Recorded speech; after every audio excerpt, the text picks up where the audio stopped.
જય શ્રી કૃષ્ણ મિત્રો આજે આપણે જાણીશું કે અષાઢ માસમાં આવતી ગુપ્ત નવરાત્રિ ક્યારથી શરૂ થઈ રહી છે, પૂજા મુહૂર્તો ક્યાં રહેશે, ઘટ સ્થાપના ક્યારે કરવી ને કેવી રીતે કરવી, અને વ્રતના નિયમો શું છે, તેનું ધાર્મિક મહત્ત્વ શું રહેશે, અને સૌથી મહત્ત્વપૂર્ણ આ 9 દિવસ દરમિયાન કઈ રીતે માતા આદ્યાશક્તિની આરાધના કરવી જોઈએ।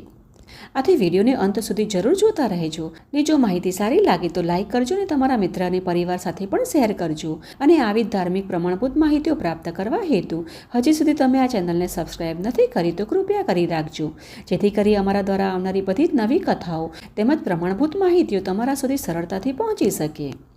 તો મિત્રો, વર્ષમાં કુલ 4 નવરાત્રિઓ આવે, જેમાં ચૈત્ર નવરાત્રિ, શારદીય નવરાત્રિ, માઘ ગુપ્ત નવરાત્રિ, અષાઢ ગુપ્ત નવરાત્રિ। આ 4 નવરાત્રિઓમાં ચૈત્ર અને શારદીય નવરાત્રિમાં જાહેર રૂપે દેવીની આરાધના થાય છે, જ્યારે માઘ અને અષાઢની નવરાત્રિમાં સાધના વધુ આંતરિક, એકાંત અને ગુપ્ત રીતે કરવામાં આવતી હોવાથી તેને ગુપ્ત નવરાત્રિ કહેવાય છે।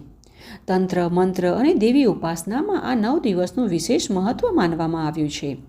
મિત્રો, ગુપ્ત નવરાત્રિ દરમિયાન માતાના 10 મહાવિદ્યા સ્વરૂપની આરાધના વિશેષ ફળદાયી માનવામાં આવી છે। મા કાળી, તારા, ત્રિપુરા સુંદરી, ભુવનેશ્વરી, છિન્નમસ્તા, ત્રિપુર ભૈરવી, ઘુમાવતી, બગલામુખી, માતંગી, કમલા, આ મા 10 મહાવિદ્યાની પૂજા કરી મનુષ્ય સર્વ સિદ્ધિઓ પ્રાપ્ત કરે છે। પરંતુ હા, માતાની 10 મહાવિદ્યાઓની ઉપાસના માટે યોગ્ય ગુરુનું માર્ગદર્શન જરૂર માનવામાં આવ્યું છે।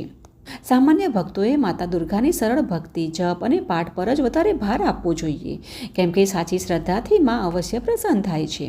દેવી ભાગવત મહાપુરાણ અને માર્કંડેય પુરાણના દુર્ગા સપ્તસદીમાં આદ્યાશક્તિની ઉપાસનાની વિશેષ મહિમા વર્ણવેલી છે।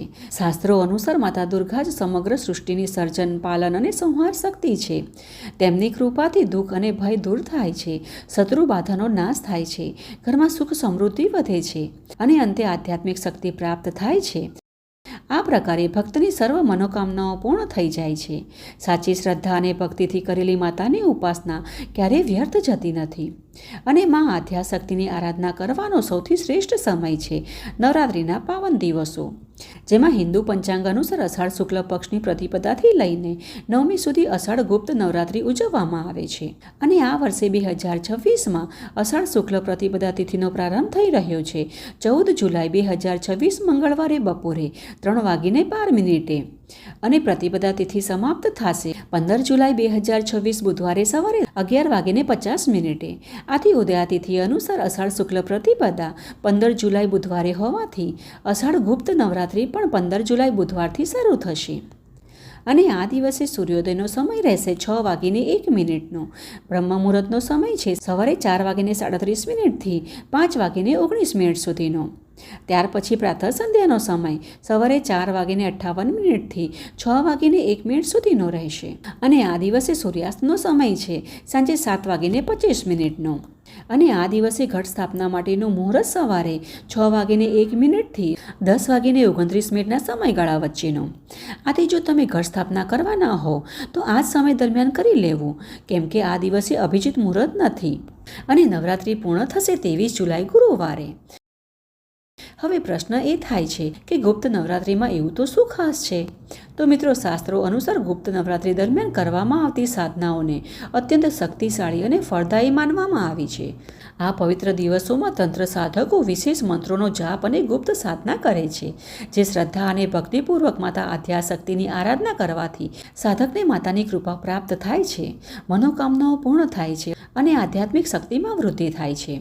આ કારણે જ આ નવરાત્રિને ગુપ્ત નવરાત્રિ કહેવામાં આવે છે, કારણ કે આ સમય ઊંડી સાધના, આંતરિક ઉપાસના અને આધ્યાત્મિક ઉન્નતિ માટેનો પવિત્ર અવસર મનાય છે।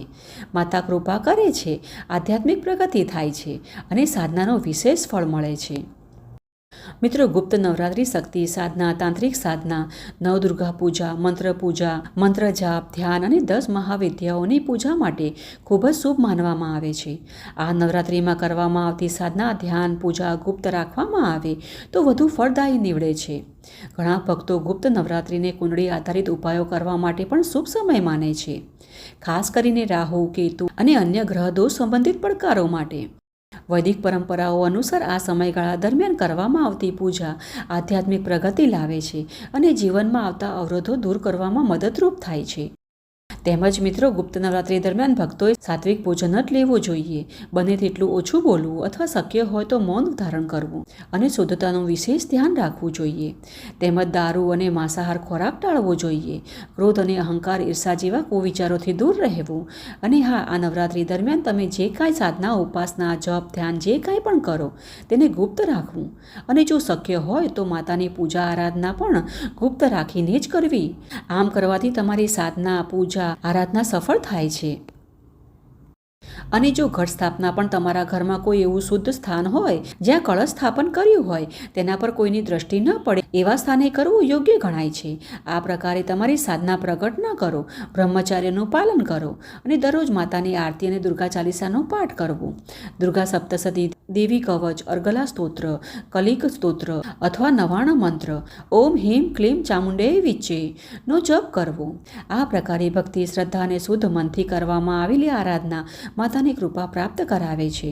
આ નવરાત્રિમાં 10 મહાવિદ્યાઓ માતા દુર્ગા અને આદ્યાશક્તિની ઉપાસના વિશેષ ફળદાયી માનવામાં આવી છે. શાસ્ત્રોમાં જણાવ્યું છે કે આ સમય દરમિયાન કરવામાં આવેલું જપ, તપ, દાન, પૂજા અને સાધનાનું અનેક ગણું ફળ પ્રાપ્ત થાય છે. આ પ્રકારે મિત્રો અષાઢ ગુપ્ત નવરાત્રિ આધ્યાત્મિક શક્તિ, સાધના અને માતા આદ્યાશક્તિની કૃપા પ્રાપ્ત કરવાનો અત્યંત પવિત્ર અવસર છે. આ 9 દિવસ ભક્તિભાવથી પૂજા, જપ, પાઠ અને સાત્વિક જીવન અપનાવીને આપણે આપણા જીવનને ધન્ય બનાવી શકીએ છીએ. તો મિત્રો, આ હતી આજની અમારી આવનારી અષાઢ ગુપ્ત નવરાત્રિ વિશેની સંપૂર્ણ માહિતી ને અમને આશા છે કે આ માહિતી તમને ઉપયોગી થશે. જો તમને આ માહિતી થોડી પણ ઉપયોગી લાગે તો કોમેન્ટ બોક્સમાં જય માતાજી અવશ્ય લખજો. ને ચાલો આવી જ વૈદિક પ્રમાણભૂત માહિતીઓ સાથે ફરી મળીએ. જય શ્રી કૃષ્ણ.